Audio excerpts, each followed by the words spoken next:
منه هونیک هیله یم چې جوړ او روغ به یاست. دغه ورځ کې ټرمپ امارات ته تللی و او په اماراتو کې هم خپل معاملات یې درلودل او د امارات عربانو هم د ټرمپ سره خپل پروتوکولونه یې وکړه او په دغه پروتوکولو کې د اماراتو هم حدودا 1.2 تریلیون په اندازه باندې د امریکا سره پانګونې لاسلیک کړی دی چې په هغه پانګونې هم په ډیرو بیلابیلو برخو کې وه. نن په دغه موضوع باندې خبرې کوو چې امارات د امریکا څخه څه غواړي او امریکا به ورته څه وغواړي او څه وکړي. زه پر دغه موضوع باندې خبرې کوو او تر اضافي خبرې تېرېږو. لومړی تر هر څه د امارات د پانګونو په هکله باندې خبرې وکړو چې د امارات پانګونې ولې جنجالي سوې چې هلته په امریکا په کانګرس کې هم ورباندې تورونه ولګېدل چې باید امارات ته دا وسلې ورنه کول سي او دا کوم پانګونې هم چې د امارات دي هغه باید لغوه سي او د امارات سره موږ باید هیڅ پانګونه ونه کړو. په اصل کې امارات چې دی خپل ډېره پانګونه چې ده هغه په دفاعي سیستم باندې کړی، ډیفنس سیستم باندې کړی چې یعنې دوی وسلې ډېرې اخیستې دي او دغه وسلې چې ډیموکراټانو ورسره مخالفت ښودلی چې دغه وسلې باید امارات ته ورنه کول سي ځکه چې امارات هر کال په میلیاردونو ډالر باندې د امریکا څخه وسلې اخلي او دغه وسلې ورکېږي. ډېر خلک په دې باندې نه پوهېږي مګر د اماراتو باندې دغه تورونه دي چې په هلته په کانګو کې، هلته په سودان کې، هلته په افریقایي و په ډېرو هېوادو کې چې دغه جنګونه روان دي دا ټوله د عربو د شیخانو د خوا کنټرولېږي او دا وسلې هم چې دواړه اړخونو ته ویشل کېږي دا د عربو د خوا ورکول کېږي او د امریکا زیاتره سناتورانو هم ویل چې د اماراتو ته باید دا وسلې ورنه کول سي ځکه چې دوی په کانګو کې حتی نسل وژنه شروع کړې ده، دلته ډېر خلک وژني او دغه جګړې چې دي په افریقایي هېوادو کې چې دي دا زیاتره د دوی د خوا رهبري کېږي. ګوره د افریقایي هېوادو کې چې دا کومې جګړې دي دا جګړې یوازې او یوازې د عربو نه دي، دا جګړې چې دي په هماغه تیرې ویډیو کې ما تاسو لیدلی اوسې د فلسطین سره د مرستو په هکله باندې په هغه ویډیو کې ما تاسو ته ښه واضح کړه چې هلته چینایان چې دي چینایان هم خپل قدرت لري، چینایان هم خپل بعض ګروپونه لري او دا ډول بیا همدلته عربان هم همدا اوس چې عربان چې دي د عربستان او د فلسطین د قطر او د اماراتو عربان چې دي دوی د خپل سرنوشت دپاره لوبېږي، دوی د خپل سرنوشت دپاره جنګېږي. دوی وایي که سبا ورځ کې امریکا د قدرت څخه وبلېدله او چین راغی، چین بیا مصر ما پر سر باندې قدرت منده کوي، چین بیا یمن زما پر سر باندې قدرت منده کوي، چین بیا لبنان او سوریه زما پر سر باندې قدرت منده کوي او زموږ دا کوم قدرت چې پخوا د امریکا تر سایې لاندې وي هغه همدغه سایه اوس نشته. نو دا جګړې چې په افریقایي هېوادو کې دي دا زیاتره او زیاتره چې دي دا د خپل د بقا دپاره کېږي چې دا جګړه چې ده دا جګړه داسې نامعلومه جګړه دي چې روان ده په افریقایي هېوادو کې مګر د دغه جګړې راتلونکي او د دغه جګړې ټوله کیسه چې ده پر دغه باندې روانه ده چې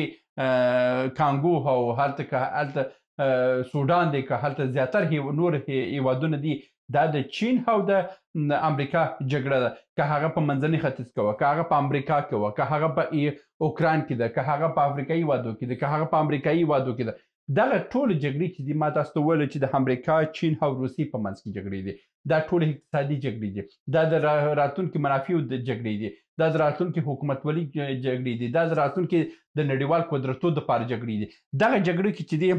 عربان چې دي خپل قدرت لري، خپل رول لري او دوی وایي که امریکا واوسي موږ به یو او که امریکا نه واوسي موږ به نه یو او دوی به په دې باندې باور لري که سبا ورځ کې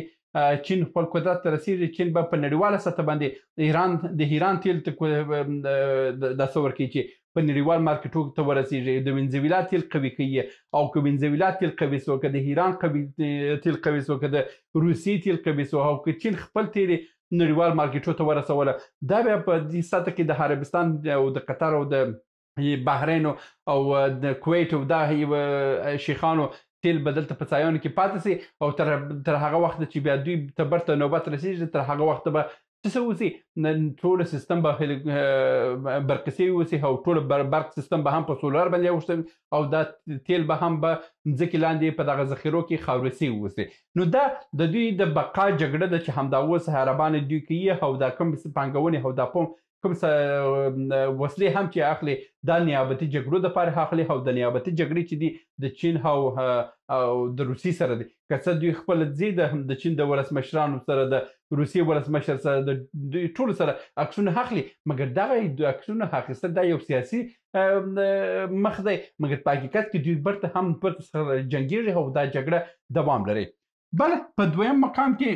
امارات چې دی دوی په مصنوعي ځیرکتیا کې یا کې دوی هم خپل پانګونه کړې ده او دغه پانګونه چې د زیاتره دوی په شارجه امارات په شارجه په ابوظبي او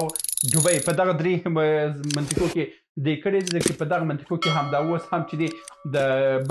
نړیوال پانګونې ډېرې دي بیا بالخصوص په دوبۍ کې د دې نړیواله پانګونې ډېرې دي دوی په دغه برخو کې غواړي چې خپل دغه ټول نظامي سیستم خپل د پولیس سیستم خپل د کار سیستم چې دی دا ټول په مصنوعي ځیرکتیا باندې بدل کړي چې تر څو امنیت په کلي ډول باندې خوندي پاتې شي او که امنیت کلي خوندي پاتې د نړۍ ټول پانګوال چې دي دا زیاتره بیا دې هېوادو ته راځي پانګوال چې دي په هر ځای کې چې امنیت ولري په هماغه ځای کې دوی خپل ځان ورته رسوي. دا دوه برخه وه چې دوی په دغه باندې ډېرې خبرې کړې وه. په دریمه برخه کې دې عربانو هم په امریکا کې په بعضو برخو کې دوی هم ویلي چې موږ په د امریکا په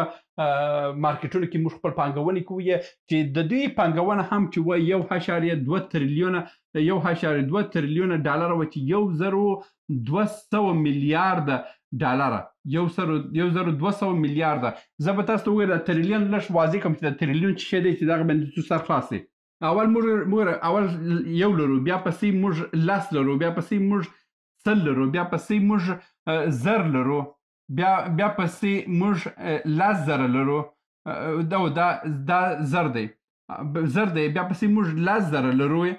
او د هغه نه وروسته موږ 100,000 لرو صحیح سو دا 100,000 سو د هغه نه وروسته موږ 1 میلیون لرو 1 میلیون چې بیا 6 صفره کېږي 6 صفره او د هغه نه وروسته موږ 10 میلیونه لرو 10 میلیونه بیا 7 صفره کېږي بیا موږ 100 میلیونه لرو 100 میلیونه بیا 8 صفره کېږي بیا پسې موږ 1,000 میلیونه لرو دا 1,000 میلیون ته چې خبره ورسېدله دا په میلیارد باندې هاوړي 1,000 میلیونه 1 میلیارد کېږي بیا چې 1,000 میلیارده چې ورسېدله 1,000 میلیارده ورسېدل دا 1 تریلیون کېږي یعنی تاسو وګورئ چې 1 تریلیون څومره پیسې دي چې عربانو دا یې په 1.2 تریلیون دا ډېره لویه پانګونه ده چې عربانو وکړه او دا د راتلونکي نسلونو دپاره دا د راتلونکي د عربان چې د دوی اولادونه دي د دوی دپاره د دوی د ژوند تضمین دپاره دوی اوس پانګونه کوي ځکه چې راتلونکي کې نه به تیل وسي نه به تیل ضرورت وسي ټوله نړۍ به په برقي ټکنالوژي باندې سمباله سي ټوله نړۍ به په د مصنوعي ځیرکتیا باندې سمباله سي نو دوی اوس دپاره دغه ټولې پانګونې کوي چې هغه د برق دی که هغه هر برخه کې دي دغه کارونه کوي. بله موضوع چې ده هغه د رادارونو موضوع وه چې دریم موضوع کې وه دا د رادارونو موضوع وه. رادارونو موضوع ګوره رادارونه چې دي د امارات دپاره ډېر مهم دي ځکه چې د امارات چې دی همدا اوس ډېرې هوایي الوتکې لري چې یو امارات شرکت دی بل الاتحاد دی بل العربیه ده بل ابوظبي په نامه باندې یو کمپنۍ ده او څو نورې کمپنیانې هم لري چې دوی د نړۍ په ډېرو هیوادونو باندې پروازونه لري چې هغه امارات خو په نړۍ په ډېره برخه کې په یعنی په 10 بهترینه الوتکو کمپنیو کې راځي او بیا د هغه نه وروسته الاتحاد دی د هغه نه وروسته العربیه ده هغه نه وروسته ابوظبي په نامه باندې د هغه نه وروسته ابوظبي په نامه باندې یو کمپنۍ لري. دغه ټول کمپنیان چې دي د دوی د کنټرول دپاره دوی رادارونه پکار دي او دغه رادارونه چې دوی د نړۍ په هر ګوټ کې غواړي او دغه هر ګوټ کې چې دوی غواړي چې د امریکا سره چې کوم برخو کې دوی غواړي دوی همدغه رادارونه ورسره وصل تر څو دوی ته معلومات په صحیح ډول باندې دوی ته په هر وخت باندې ورسیږي او زیاتره وخت کې دوی خپل ارتباطات د سټلایټ سره کوي خو سټلایټ چې دی دوامداره کار نه ورکوي په بعضې برخو کې بعضې سیمو کې حتی دوی مجبوره کېږي چې د مځکې ته خوا خپل ارتباطات قوي کړي. نو دا د رادارونو موضوع چې ده دا یو ډېره پیچلې موضوع ده چې دوی خپل په دغه پروتوکولو کې کړې وه او ډېر خلکو هم په دغه باندې خبرې کړې چې رادار د خپل دفاع دپاره دوی د دفاع دپاره چې دي هغه رادارونه فرق کوي دا د تجارتي رادارونه دي چې دوی خپل په نړۍ کې ډېر هیوادو دپاره دوی خپل ترانسپورتي سیستم لري. همدغه ترانسپورتي سیستم په اساس باندې دوی غواړي چې دغه د نړۍ چې په نړۍ کې ډېر رادارونه د امریکا په لاس کې دي، همدغه رادارو څخه دوی کومک وغواړي، ځکه چې دغه د رادارو خبره چې وه دوی د چین سره هم کړې وه، د روسیې سره هم کړې وه، چې د منځنۍ مرکزي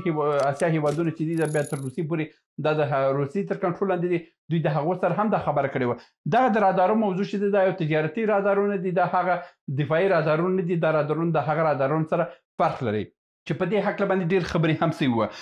ښه اخر کې د موضوع چې ده د بوهنګ سره قراردادونه وه، که څه زیاتره د اماراتو په داسې چې د تیاري چې د هغه ټول ایربس د فرانسې کمپنۍ دي، مګر دوی د